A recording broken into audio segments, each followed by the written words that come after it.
Let it go, PRhyme. PRhyme. Finally, we have you here. My first question is it a long time group collaboration or is it just going to be a one album? What do you think? Because you've been collaborating before, and I was wondering if you're going to stick together like Gangstar. I know that nobody can replace Guru, but is it going to be long-term collaboration? Well, I think, one of the rules to making music is you do it, you do it as long as people want to hear it. People seem to want to hear it. We love working with each other. So, it's basically just something that I'm always going to be down to do as long as people want to hear it, for sure. Thanks. Same thing. Both of us are in several different things. He's in Bad Meets Evil. He's also a solo artist, just as Royce, Slaughterhouse, PRhyme. Same thing with me. I do projects with PRhyme. I do solo premiere projects, and then and then just running an independent label and being a part of projects like that. We stay active to make sure that good music that we even love and that we would buy. That's usually how I gauge things anyway. I like to make music that I would actually buy. So PRhyme did really, really well for us. We knew it would make noise, but we were able to actually tour on it and really quite early, So the tour went really good, and it showed us that we have a nice audience that really likes what we're doing. So why not give them some more? Speaking about buying records, what records do you buy? I'm pretty sure you have a huge stack of records. What do you buy? What do you? I just got back from Moscow and I bought like $500 worth of records, and it was stuff I've never seen before. Like there was a guy there that was like, "Do you have this?" And I'm like, "No." He goes, "Okay, take this." And I'm like, "No." I said, well, "Did somebody make a beat off of it?" And he's like, "Yeah." I'm like, "No, I don't want that." He goes, "Yeah, but it's very popular, and a lot of people that made beats." I'm like, "No, I want stuff that you do." I said, so I'd pull a record and go, "Do you know this?" And he go, "No." Okay, yeah. When we dig for records, we like to get stuff that no one has had, so that whenever you hear the beat, you're like, "Where did he get that from?" So it was a little lost in translation because everything that the guy and he meant well, but he just wanted to give me everything that other people made beats off of, and I want the unknown. And the record store was huge. I mean, the record store was almost as big as this lobby. I could have stayed there for a year, So I bought a lot of records back. I'm already making some crazy stuff, and I'm like a kid at Christmas. A lot of gifts. Do you still feel that need to dig for new stuff and finding out about the new music and having all those fresh records which are underground, like discovering new artists? Oh yeah. That never changes. Producers and vinyl enthusiasts, we love to collect. We collect records. So I just my tour manager just found a guy on Craigslist. You know what Craigslist is? A guy was selling 2,500 45s for $500. I said, "Go get them," and it was right by where he lives. I said, "Go get them. I'll give you the money tomorrow." And he went and he just brought them to me right before we got on to the airport to come here. And it's. My next question is, where do you live? I live in New York.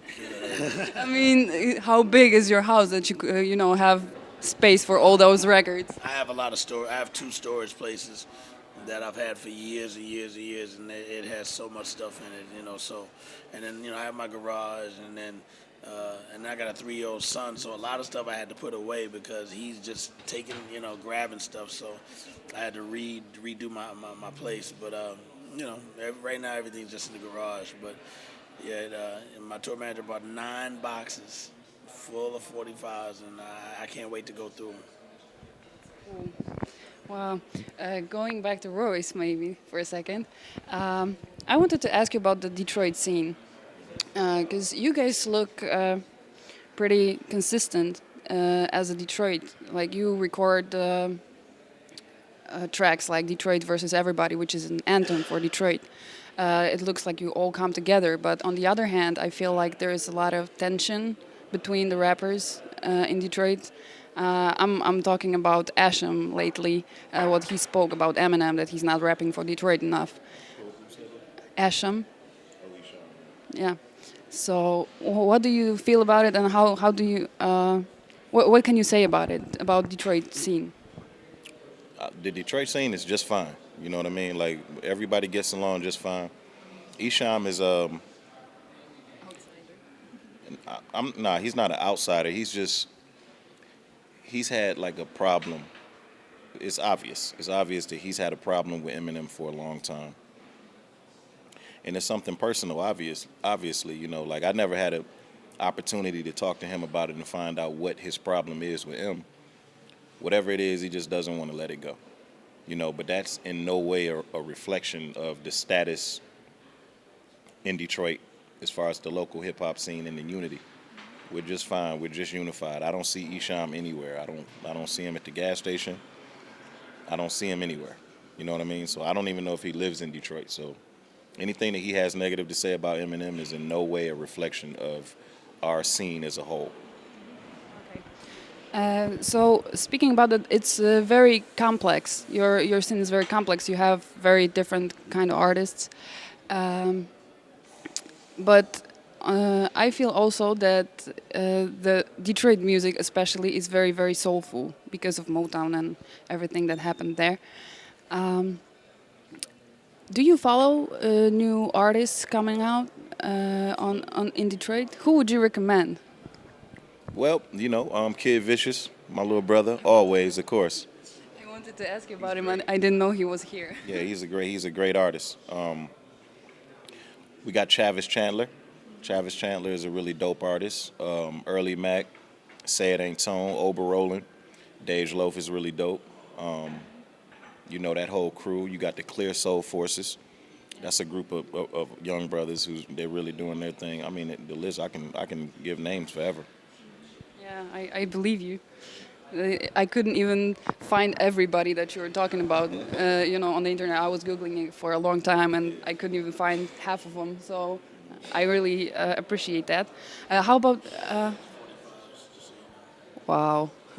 Those boxes? Can you show it to the camera? $100. Yeah, that's very good. And they were all in great condition. That's cool. Okay.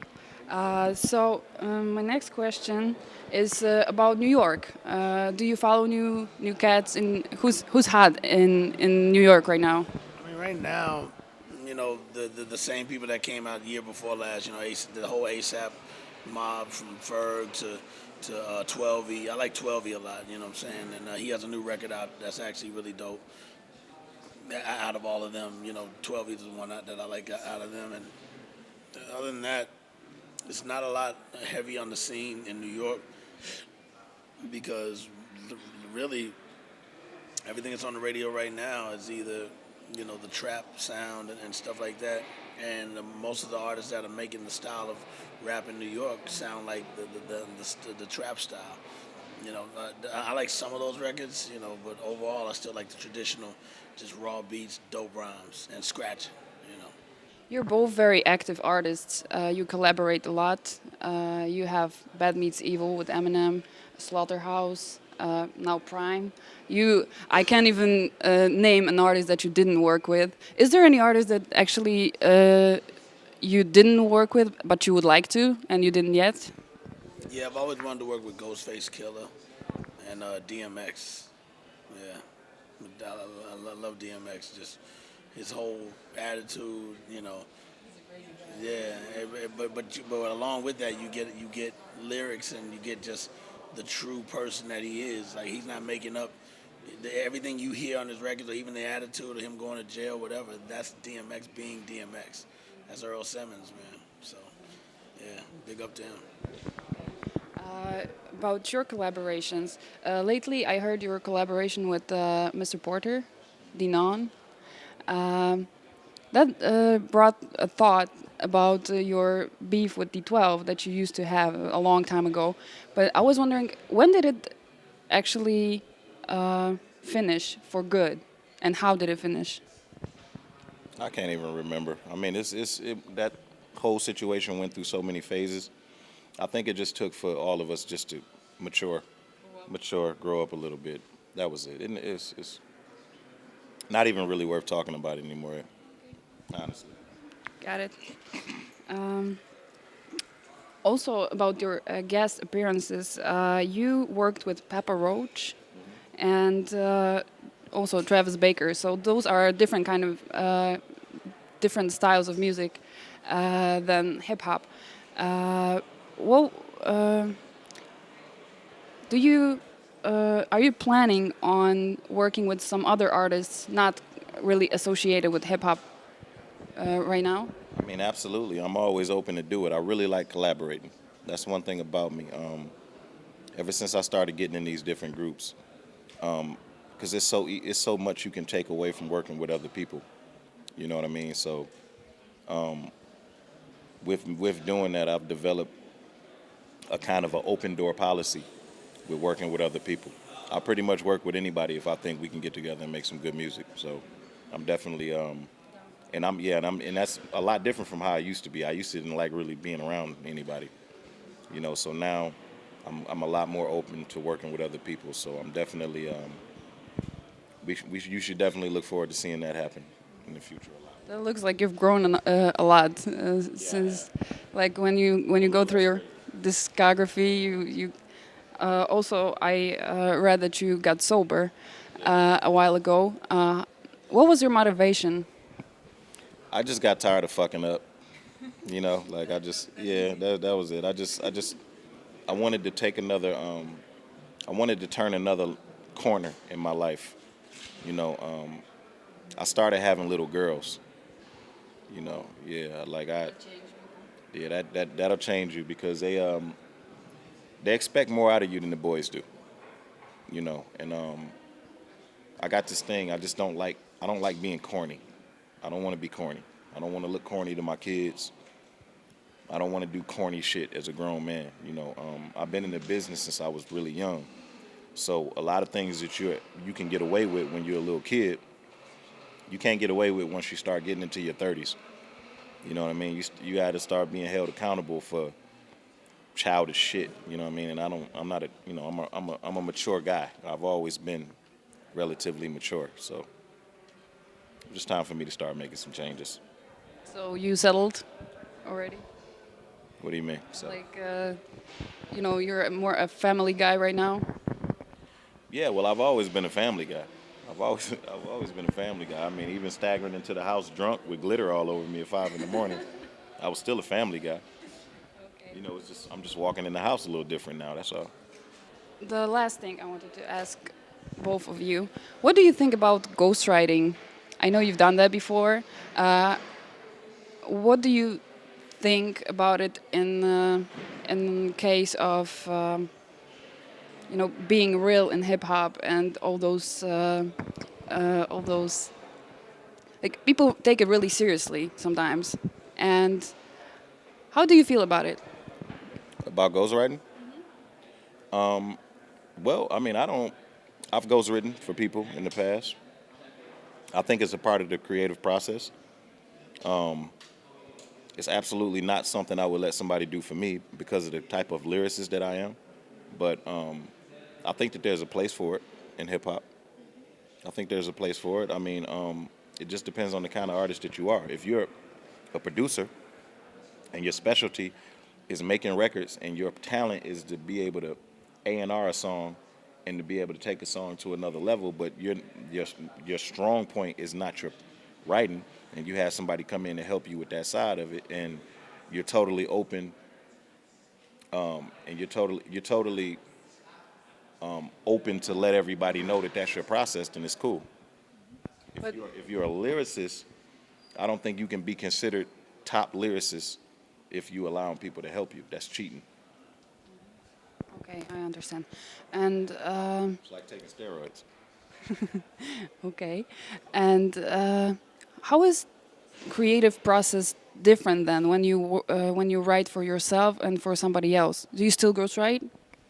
I haven't in a long time. You know, it's not something that I kind of like wake up like, ooh, I want to ghostwrite today. It's not. That's not really like. It's not. That's not fun for me. Yeah, it's something I would do if the right person asks. You know what I'm saying? Like sometimes Dr. Dre, Puff, people like that. It's an honor to be a part of their projects. I look up to them, so I want to help them out any way I can. You know, but it's not really like a big thing for me. It's not a big deal for me. It doesn't do it for me. But How is it different when you write for yourself and for them, for example, for Dr. Dre? Do you know how it is to walk in somebody else's shoes? Because you have to kind of, get yourself in his situation, or depending on what you rhyme about. But they lay out a blueprint for you. You know, they tell you. how does it look like? They tell you what they want to be written, or Yeah, you gotta let me know what you want. You know, it's no different from if I go to Premiere for a beat. I might go to him and just be like, yo, I need the signature Premiere boom bap, or I might have a concept or something. I might have like the first record that we ever did together. I let him know what the concept was prior to, and then he went and made a beat based off of what he was hearing from the concept I gave him. So if somebody wanted me to write something for them, it was just it's your helpful. interpretation of Yeah, if somebody wanted me to write something for them, it would be helpful for me for them to send me in a particular direction, and then it's easy. Okay. I guess we need to finish. They tell me to go. Nice talking to you. Thank you. Nice talking to you as well. Nice It's a meeting pleasure you. to meet you. Thank you.